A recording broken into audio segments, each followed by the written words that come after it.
102. Celese dersi Sünen-i Tirmizi'den.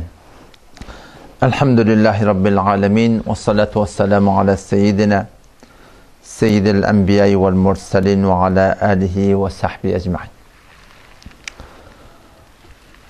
Resulullah sallallahu aleyhi ve sellemin mübarek dürdane sözlerinden Allah tebarek ve teala tevfik verdiğinden geceler dertalıyar. Peygamber Huda aleyhisselamın mübarek hadisleri bize kanun-u zindagi. Yeten şu an xiyabanına maşına duracak olsan ten hatmin kanun-u rağındagini bilme oluyor. Yoksam avvalan cerimet yerle. İkinciden hemati kanunlar bilmeyarsın. Yeten rağındagini doğru bilmeyarsın. Ten set öğünden ardından kaptandan bir gurbet yersin. Sen kanundan haberin yok. Durmayırdı durmasan. Alamet vermeyirdi, alamet vermeyen dolunacak olsan, iyiydi, hatmin bir katım varımlığa bariyar. O zaman çiğdi ki bename din Allah tebarek ve teala indiriptir.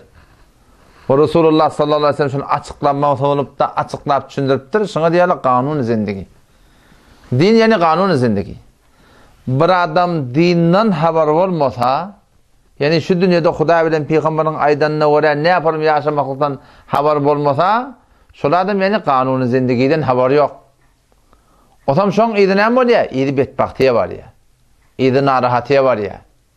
O zaman şu taýdan dini öğrenmekdik, yani kanun-u zindagini öğrenmekdik. Allah tebarek ve teala şoňa hakyny aýdypdyr. وَمَنْ أَعْرَضَ عَنْ ذِكْرِي فَإِنَّ لَهُ مَعِيشَةً ضَنْكًا وَنَحْشُرُهُ يَوْمَ الْقِيَامَةِ أَعْمَى وَمَنْ أَعْرَضَ عَنْ ذِكْرِي her kimine Allah'a ve Rabb olmaklıktan yüde vursa, yani kanundan yüde vuruyor. Dinden yüde vuruyor. Kanun-u zindagi şu din. Şu dinden bir adam yüde vursa. وَمَنْ أَعْرَضَ عَنْ ذِكْرِي her kimine Allah'ın aydanına ve Rabb olmaklıktan yüde vursa, meni Allah'ın şeriatından yüde vursa, öz islerine oraya yaşayacak olsa. Din bana işi yok, şeriat bana işi yok. Ne olur deyiptir? فَاِنَّ لَهُ مَعِيشَةً ضَنْكَ birçok şol adamın, şol denanan, şol hanavadan, şol oban, zindagisi darang diren olur, perişani olur, katımlarımlık olur, bu şu dünyanın olur. O dünyada neyme? وَنَحْشُرُهُ يَوْمَ الْقِيَامَةِ اَعْمَى erti kıyametin gördüğün kofanına göller kör kopar diye.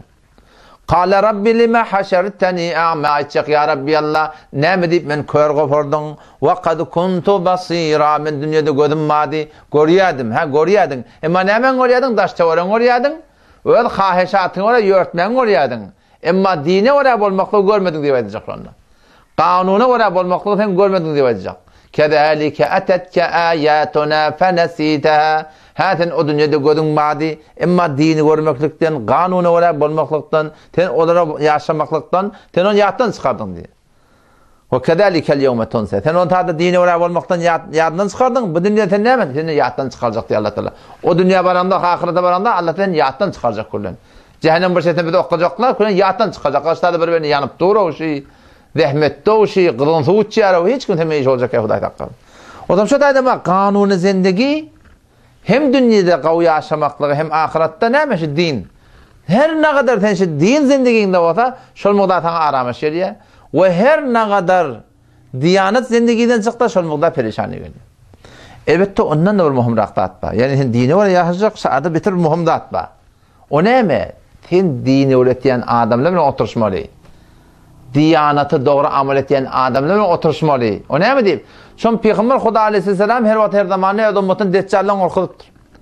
Ama deccallan da başça burada attan men ödüm mutumda ödüm mutumu gumrah etmekten hakkında men ummatum yoldan çıkaramayıp başça bir zamanın hakkında da Peygamber Huda aleyhisselam korkup ketipdir.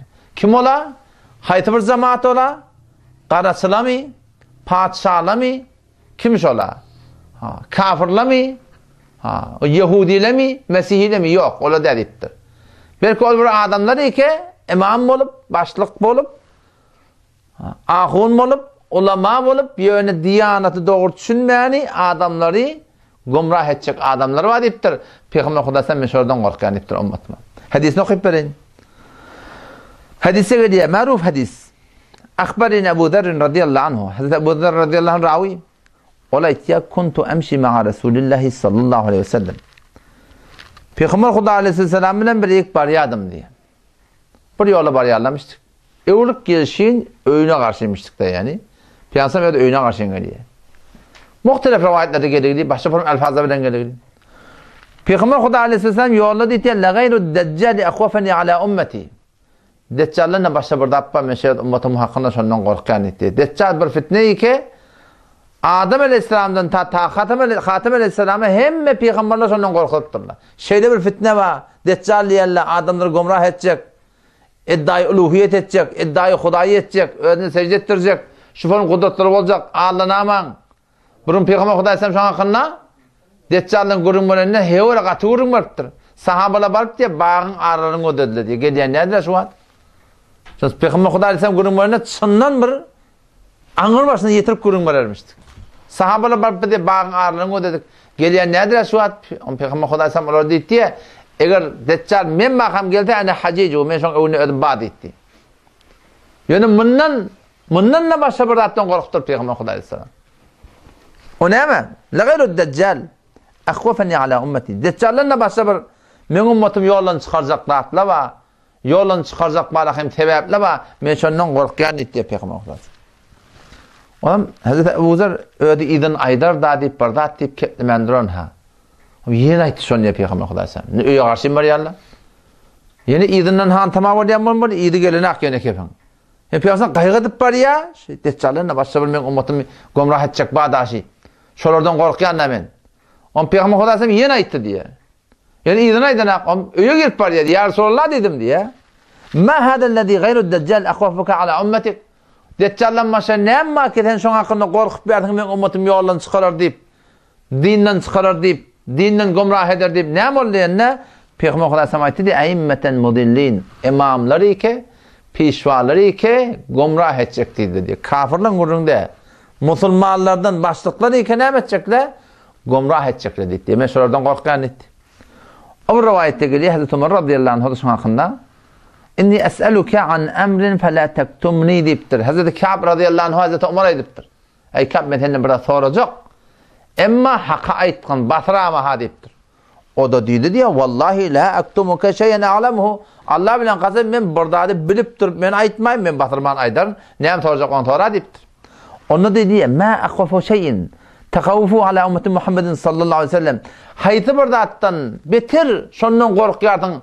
Ki Resulullah sallallahu aleyhi ve sellem ümmetini gumrah eder, yoldan çıkarır deyip. Beter neyemeden korkan dedi. Onu ayıttı diye. Ey immeten mudillin. İmamları ki, başlıkları ki, pişvaları ki, ol bir insanları ki, bir hareket tay dinin önüne çıptırlar. Yönü öldür gumrah et yerler. Men şolardan korkan beter dedi.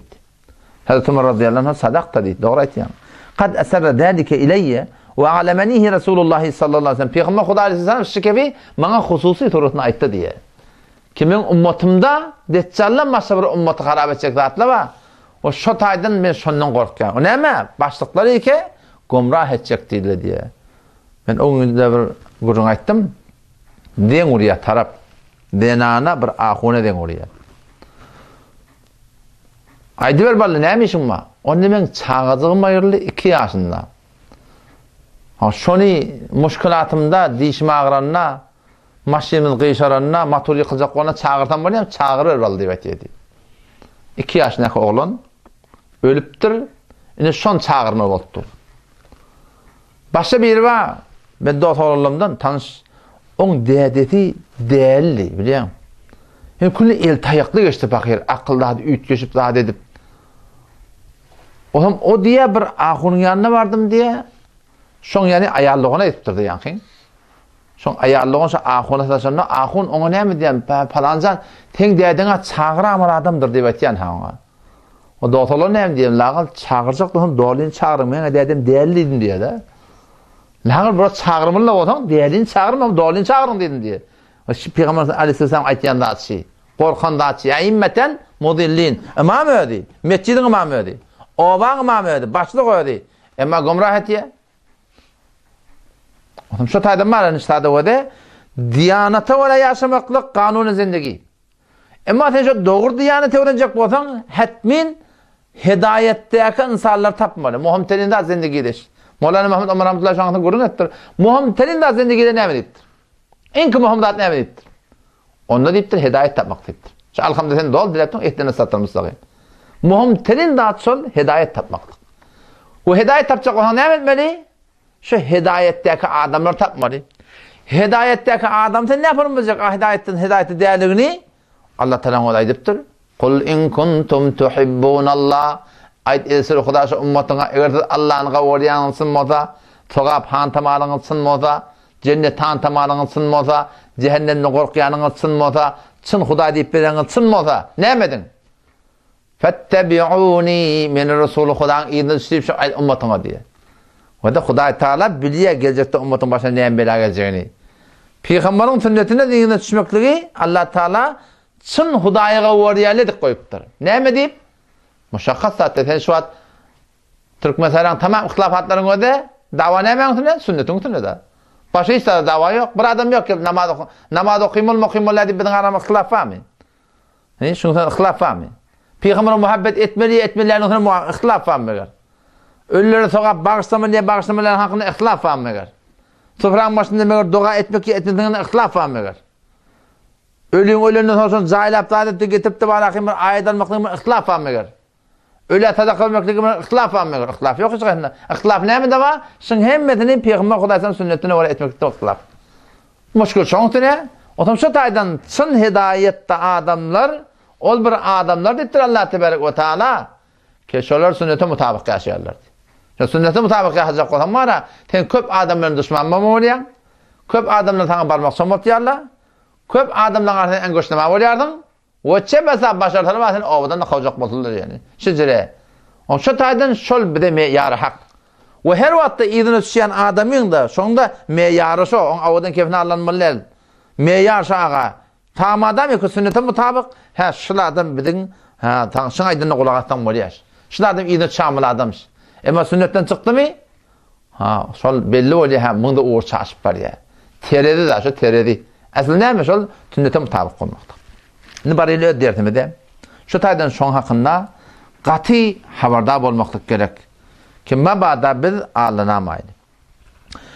Dertimiz Sunan Tirmizi'den barygly cehennemiň hakyndaky ýagdaýlar. Ki o dünýede gyn ýagdaýlar bar. Dünýäňde men birden klip gördüm. Belusistandan bir gabrdan bir hofra açylypdyr da, ular Hudaý Teala'nın iradeti bolup. Hem men gulak atypdym azaba gabre zende diýip paş etdirler da. Hem Keremahun kaptanynda ti dost näme bir gulak atypdym Hollywood'un setine diýdi da. Wow, bir ýok setle gelýär. Men de Hollywood'un gurunda bir gödeşin dedim. Gabrdan bir set gelýär imenç. Yani bu dünýäň tesiri bir najur wehşetnak zat. Yani var aslında eşitlikde onu hof etýärdi şonda. Allah bilýär aşakda näme bar onu. Şu wagtda enemiz bilen ýaşap ýat, aýallygymyz bilen ýaşap ýat. Meşe gewrehinde näme bir habarmy ýok? Olar turandro, dogurlamtırandro, nagystyrallar, sarymdyrallar, gyýyzdyr, oguldyr, kim habar bar ondan? Şu zendegiden şu bilen habarymyz bar? Habarmy ýok. O da bilen zendegiden habar ýok, enen gewrehinde näkile. O şa dogratynda ýeriň aşagynda da zendegi bar şu. Bizden habarymyz ýok. Emma Peýgamber Hudaý aleyhisselam şondan habar berdi. Eti kıyametun näme boljak, kabrda näme boljak. An Ebi Umame radıyallahu anhu anen Nebi sallallahu aleyhi ve sellem fi kavlihi ve yusqa min ma'in sadid yetecerra'uhu. Allah tebarek ve taala Kur'an'da cehennemin ýagdaýlaryny aýdypdyr. Peýgamber Hudaý aleyhisselam şonu açyklap aýdypdyr. Min waraihi cehennem, ol kafirlerin öwlerine cehennem ma.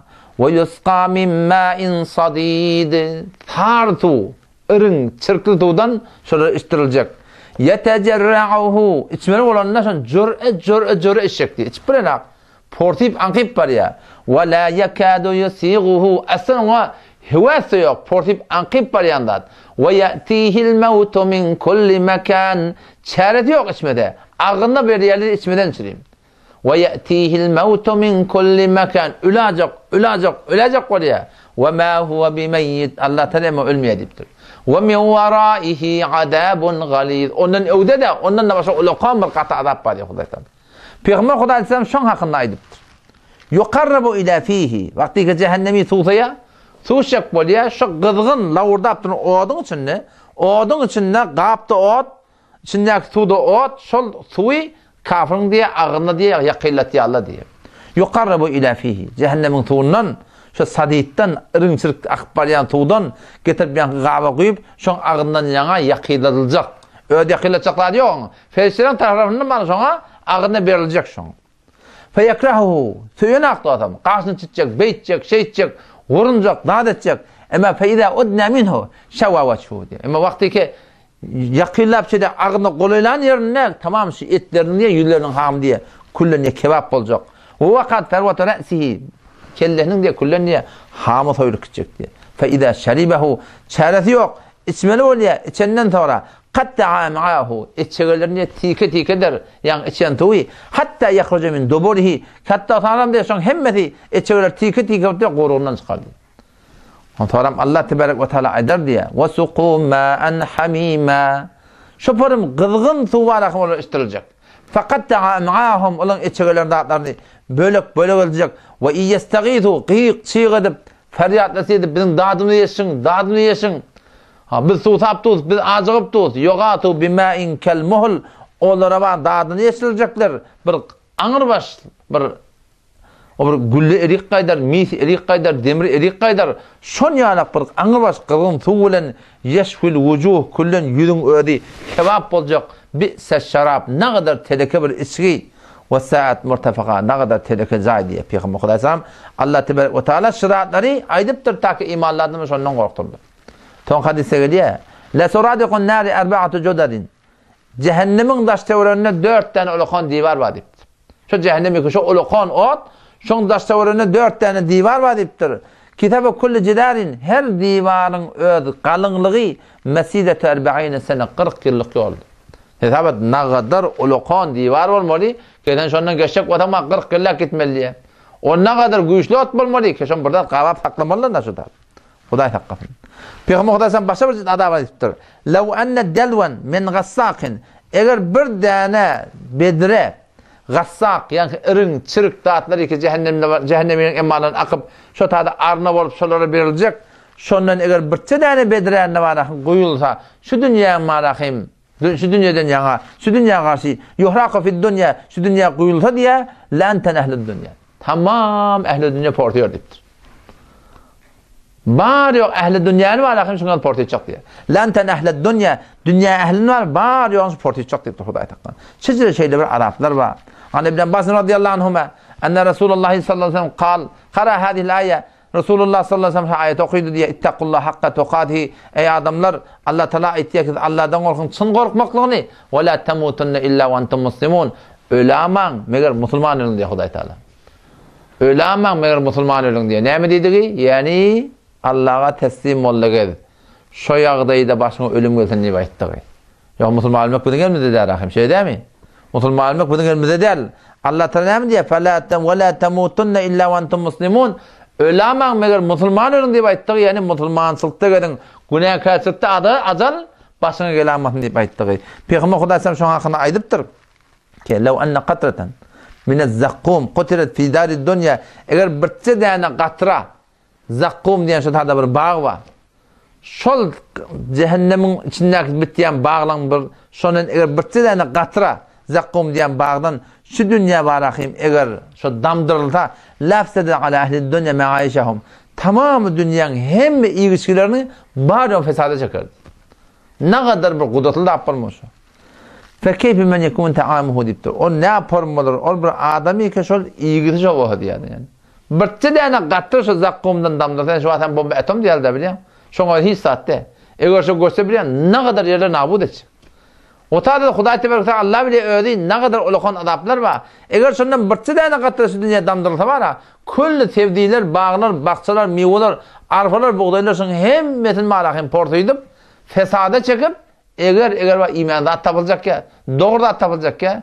O wawayla ol bir adam halinde diye Peygamber Aleyhisselam ki o diye o taamı olsa 10 gün nece olur diyorum. Şu tadın çında Müslüman doğuldum başka adama rahmetmeli, onçak ödüne rahmetmeli. Bizim ömürde şeyde bir katı kıyınçılıklar var. O şeyde ulukan bir nimetler de var. Ki innel muttakine fi maqamin amin. Allah'dan korkuyorlar.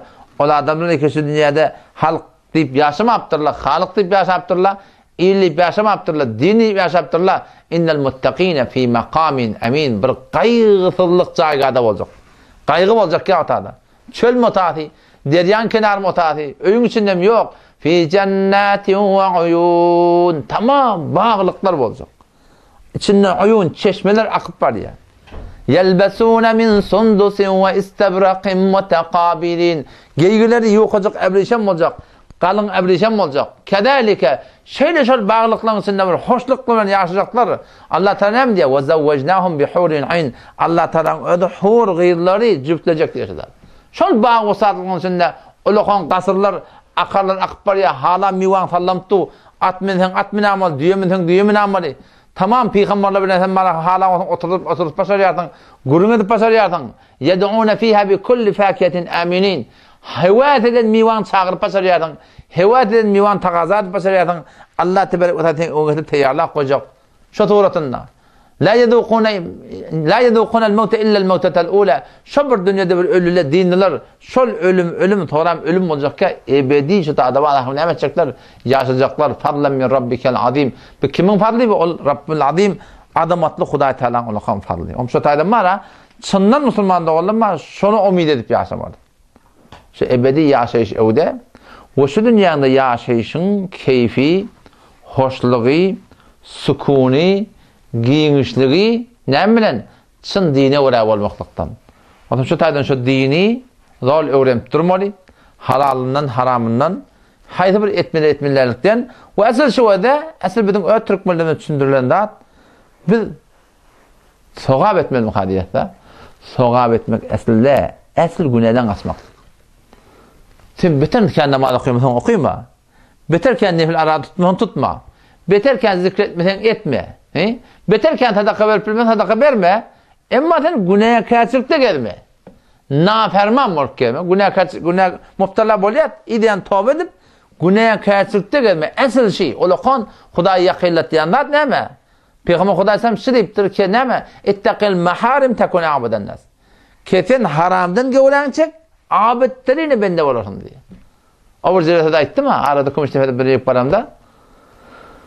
Aydı bilmeyen onun televizyonu o zaman lap taş kategori Huday takkalım tarih renana onun şu da film içinde koydaktu. Ne aydı bilmeyen onun şuna her şey etmez zaten taşın doğru derdim. Ama oğul taalluqu var olan. O ahuna Türkmenler şu doğa etti men öğrenirler doğa ede var. Men dost bağıştı sen doğa etmelikte tanıtın tövbe etmeli dost dedim. Nereden tövbe etmeli bunu koy. Sen doğa ettin tövbe etmelisin. Düğün ertiyona bir deyin orada. Bir kadar kaharım böyle şuna ben. Tanıyan adamıyordum. Siz tanıyan da oğlum. O şey ağladan bana deyin orada şu Hudayın bir menü var yani yanak. Men başıma yok Arap geliyor falan geliyor. Men çındım bir kava adam. Men halkı öğrendim. Men şeyli adam. Beyli adam. Men Huday için gayrata mennim Hudayın'a da yuttu da sen.